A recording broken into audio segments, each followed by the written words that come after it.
right, folks. Welcome back to Worx once again. I thought I would do an update here on the projects we got over here on this side. As some of you know that's been following along, we got sorry about shaking the camera so much. We got the vintage Harley topper scooter over here. We got a couple of these Harley Aramakis in here. We got the SS175. Behind me is the SS250.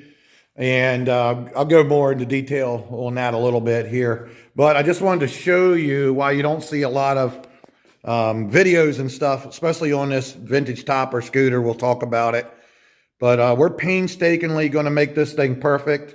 The paint, you know, we're going for perfection here. And what I'm doing is I'm filling every little imperfection and what have you. Once upon a time, these parts got a little pitted, and people just painted over top of them. So I'm filling all that in, making it smooth. I already did like the inside here, this side. This is like perfect now, right there. That's what I'm going to achieve. You can't really see the light too good there, but I think you get the idea.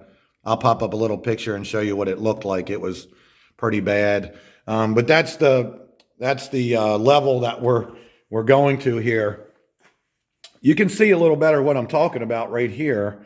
On the bottom of this topper frame, it got pitted pretty good once upon a time. And we're just painstakingly, like I say, just filling it, you know, fill it, sand it until we get all that filled in and smooth. And you're able to see exactly the extent that we're going to here to make this perfect before I get the shiny black gloss on it. But while I was in the middle of doing that, the owner ended up, like I say, he bought two of these, a 76 SS175, and then we got a 75 SS250 over here.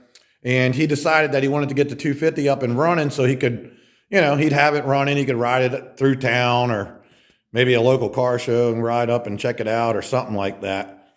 And the paint on the frame was really pretty good. Really thick, really nice paint job, but it showed a little bit of age and there was some scratches and stuff.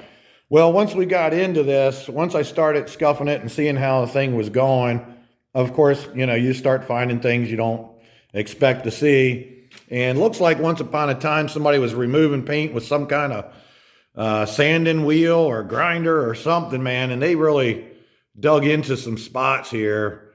So, along with the fact that I did find a little bit of pitting here too on this shock mount.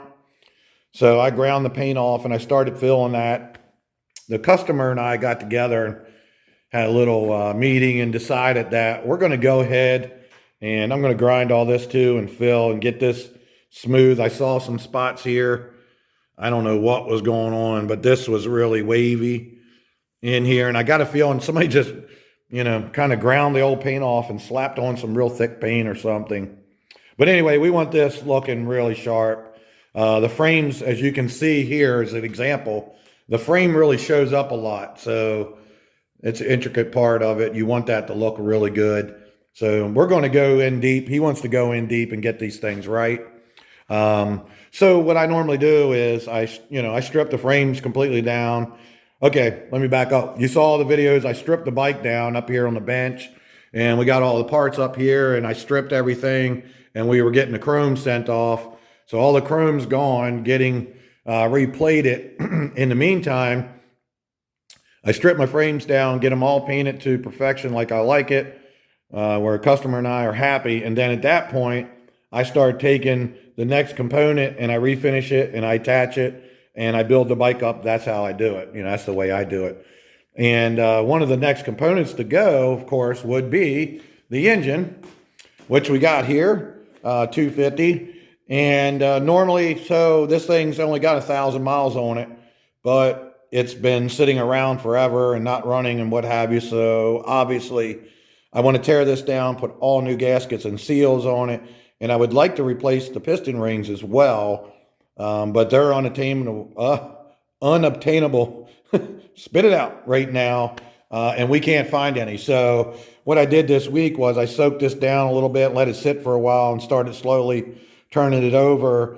And I tried to attempt to do a compression test The only problem I got is I already sent the lever to this bike, kickstart lever. We already sent that away for chrome. So I was borrowing this one off of the other bike, but it's kind of chewed up on the end. So I can't really get it on there without messing this up. And I can't really get a good crank on it. But boy, I tell you, it felt like it had plenty good compression. The reason I'm saying that is because worst case scenario, with 1,000 miles, I think that we're going to be okay with these rings. But if you know anybody that's got them, hit me up, because we cannot find them as of right now. They are just not there. Everybody's gobbled them up. These things are starting to get more and more popular. Just the rareness and uniqueness, quirkiness, whatever. Everybody seems to be wanting to rebuild them now all of a sudden. So parts are getting real hard to find. A smart businessman would probably start producing parts for these things, because they are really taking off. Another thing I've been kind of avoiding, some of you may already picked up on this, that I still got this steering stem in the bottom clamp here in the frame, because I've been avoiding the fact that this is painted over, but even worse than that, it looks like it's built up here, almost like a weld or something. Not 100% sure. This is the steering lock. Here, I'll show you over here. Hey, sorry about the videoing. Man, it is what it is. I work on bikes. I don't do cameras very often. So, well, I guess I do, but not often as I work on stuff. All right, whatever. Let's continue. So this is steering lock here, you know, so you can lock your steering and what have you. And it's just a brass tumbler in there and what have you. It's recessed in there, which makes me worry a little bit about why is this one covered up. And like I say, it's kind of got a little bulge here. But anyway, we're going to find out, like my customer was saying, this could be a video all on its own. You know, what's this mystery under here and what are we going to find? So stay tuned for that. That's one of the next things I got to get done. So maybe he's right. I'll do a video about it. But anyway, so like I said, got the scooter torn down and was starting to recondition the parts when, you know, I had to stop, and now we're kind of getting on this. We've run into all kinds of supply problems. The parts are really hard to get. We did get a couple gasket sets on here.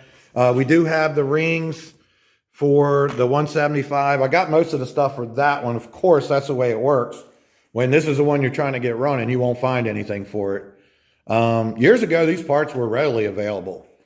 And some of the companies I used to use are no longer, they don't exist. Or one company on their site says that they sold the company and they don't know if the new company is going to keep continuing to supply this stuff. So whatever, right now, it's just really, really tough to get this stuff. So anyway, guys, I'm not going to go on real long. I got kind of a mess in here. Sorry. It looks the way it does, but man, I am just getting it, you know, as hard as I can, just keeping up with the demand. And like I say, I don't get a lot of videos on these. I did do a nice video, you know, when I was stripping this stuff down, but you probably haven't seen much in a while. Maybe some of you are wondering, maybe some of you aren't.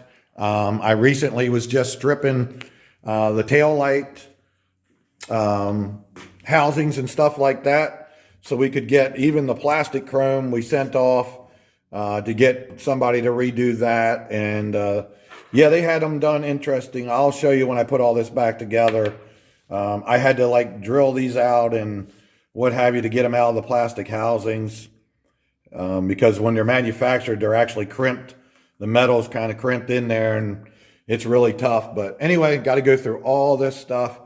I still got this entire engine here to go through for the topper, but like I say, it's on hold. If you remember, my customer had this topper scooter restored at one time, but they did kind of a shoddy job on him. And basically they threw a nice paint job on the outside. The motor didn't run. The underneath was still greasy and rusty and stuff like that. I mean, you know, kind of pulled the wool over him, or at least tried to anyway. But anyway, that's another story for another day. That's where we're at, guys.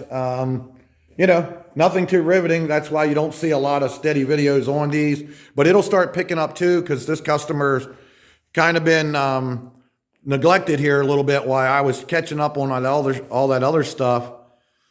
I'm sorry, I'm trying to talk fast. I got so much to do.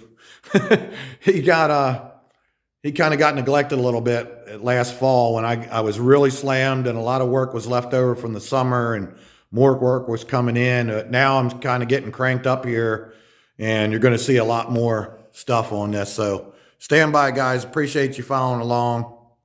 Thanks for watching. Peace out.